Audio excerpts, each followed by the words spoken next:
आपने कभी सोची है कि आखिर हमारी एनर्जी किस चीज पर टिकी हुई है जो टेढ़ी या पर गिरते नहीं, जो एंड तक बने रहे। Let's go. सवाल तो दिलचस्प है कि पृथ्वी टेढ़ी रहती है फिर भी गिरती क्यों नहीं। पुरानी कथाएं बताती है कि पृथ्वी शेषनाग के फन पर टिकी है। हालांकि लोगों ने इसे लेकर जो जवाब दिया उसके मुताबिक दो पिंडों के बीच काम करने वाले गुरुत्वाकर्षण बल की वजह से ऐसा होता है।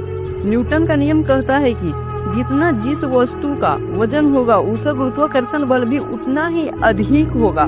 सौरमंडल में सूर्य सबसे भारी पिंड होता है। ऐसे में उसके गुरुत्वाकर्षण की वजह से पृथ्वी उसकी ओर खींचकर चक्कर लगाती रहती है। यूँ समझ सकते हैं कि पृथ्वी सूर्य की ओर झुकी हुई, उस पर कोई बाहरी दबाव नहीं होने की वजह से वो इसी अवस्था में सूर्य के गुरुत्वाकर्षण बल की वजह से उसके चारों ओर चक्कर काटती रहती है। जब तक उस पर कोई बाहरी फोर्स नहीं लगेगा वो उसी गति से सीधा चलती रहेगी और उसका संतुलन भी बिगड़ेगा नहीं। यही वजह से हमारी धरती एक ही गति से घूमती रहती है, कभी गिरती नहीं। दोस्तों, अगर आप लोगों को इसी तरह का अमेजिंग फैक्ट चाहिए तो सब्सक्राइब करने में कोई पैसा नहीं लगता, इसके लिए तो एक लाइक तो बनता है।